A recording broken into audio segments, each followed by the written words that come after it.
అనేక సంవత్సరాలుగా చట్టాన్ని చుట్టంగా మార్చుకొని ప్రభుత్వపరమైన భూముల్ని ఆక్రమించుకున్నటువంటి రియల్ ఎస్టేట్ మాఫియా లేదా పెద్దల అండదండలతో ఎవరైతే ఈ భూములు కబ్జా పెట్టిందో అలాంటి భూములన్నీ కూడా పేదల పరమైతే ప్రభుత్వ పరమైందని చెప్పి భావించిన హైడ్రా వచ్చినాడు. హైడ్రా చెరువులను కాపాడుతుందని, హైడ్రా నాలని కాపాడుతుందని, హైడ్రా పేదవాళ్ళకు అండగా ఉంటుందని చెప్పి భావించడం. కానీ అతి తక్కువ కాలంలోనే హైడ్రా చెరువులలో కట్టుకున్న పెద్దల జోలికి పోలేదు, హైడ్రా భూ మాఫియా జోలికి పోలేదు. హైడ్రా 30 ఏళ్ల క్రితం 40 ఏళ్ల క్రితం ఏ బస్తీలనైతే నిర్మాణం చేసుకున్నారో బస్తీలలో నివసించే ప్రజలకి నోటీసులు ఇవ్వడం, ఈ బస్తీలు ప్రభుత్వ స్థలంలో ఉన్నాయి, ఈ బస్తీలు చెరువు శిఖంలో ఉన్నాయని చెప్పి కూలగొట్టే ప్రయత్నం చేశాను. నేను మల్కాయిరి పార్లమెంట్ సభ్యుడిగా ఈ ఫీల్డ్ మీద తిరుగుతున్నప్పుడు అనేక ఉదంతాలు ఉన్నాయి.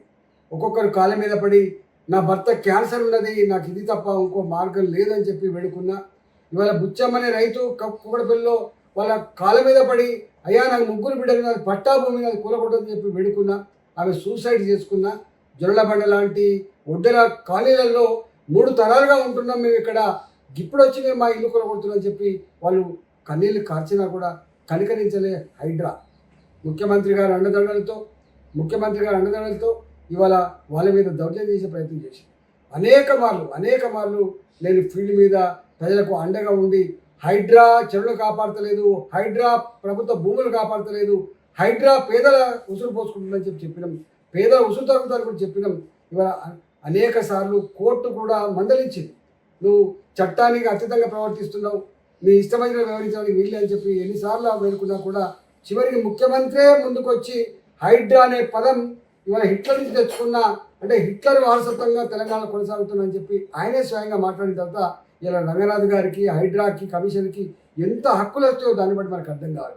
అంటే రెవెన్యూ డిపార్ట్మెంట్ కంటే, పోలీస్ డిపార్ట్మెంట్ కంటే, మున్సిపల్ అడ్మినిస్ట్రేషన్ డిపార్ట్మెంట్ కంటే ఒక్క మాటలో చెప్పాలంటే ముఖ్యమంత్రి తర్వాత మళ్ళీ ముఖ్యమంత్రి అంత అధికారం ఉన్నట్టుగా నాకు ఎవరికి చెప్పాల్సి అక్కర్లేదు, ఎవరి మాట వినాల్సి అక్కర్లేదు, కోర్టులు పట్టించుకోవాల్సి అక్కర్లేదు అనే పద్ధతిలో కూడా వారు వివరించిన తీరు అత్యంత జుగుప్సాకరంగా ఉంది.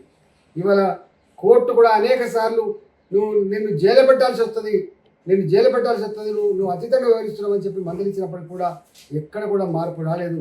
ఇవాళ 63 సార్లు కోర్టు దిక్కలకు పాల్పడినట్టుగా ఇలా మాట్లాడి రంగనాథ్ను వెంటనే తొలగించమని చెప్పి సిఎస్కి ఇలా కోర్టు ఆదేశించిన స్థాయికి వచ్చిందంటే ఇలా రంగనాథ్ కాదు, ఇక్కడ ప్రభుత్వానికి ఒక చెంపపెట్టులాగా ఉందని చెప్పి భావిస్తూ ఉన్నాను.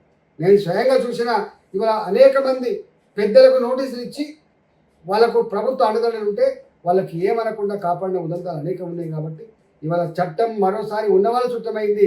ఇవాళ పేదవాళ్ళకు మాత్రం ఇవాళ కన్నీళ్ళు మిగిలినాయి. ఇవాళ ఇప్పటికైనా కోర్టు ఇంటర్వ్యూని ఈ పని చేసినందుకు హర్షాన్ని వ్యక్తం చేస్తున్నా. ప్రభుత్వ అధికారులను సూచన చేస్తున్నా, ప్రభుత్వ అధికారులుగా ఐఏఎస్ ఆఫీసర్లుగా, ఐపీఎస్ ఆఫీసర్లుగా మీరు సర్వీస్ 30 సంవత్సరాలు 35 సంవత్సరాలు ఉంటాయి.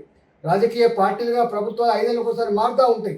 కానీ మీరు ఇష్టానికి లోబడి కాకుండా చట్టాన్ని లోబడి పనిచేసే ప్రయత్నం చేయాలి తప్ప బాసుల ఆదేశాలని తూచ తప్పకుండా పాటించి కటకటాలే పాలైనటువంటి అనేక ఉదంతాలు ఉన్నాయి. కాబట్టి ఇప్పటికైనా బాసులు ఆదేశించగానే వందల సంఖ్యలో బుల్డోజర్లు పోవడం, వందల సంఖ్యలో ఈ సిమెంట్ కాంక్రీట్ వెహికల్ పోవడం, వందల సంఖ్యలో పోలీసులు పెట్టి ప్రజల మీద దౌర్జన్యం ప్రయత్నం చేయొద్దని చెప్పి నేను డిమాండ్ చేస్తూ ఉన్నా.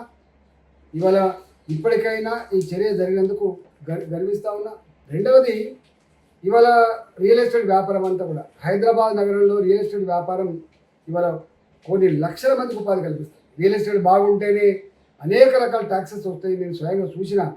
కానీ ఈ హైడ్రా వచ్చిన తర్వాత లేక్ వ్యూ అనే పదం పోయింది, ఈ రివర్ వ్యూ అనే పదం పోయింది.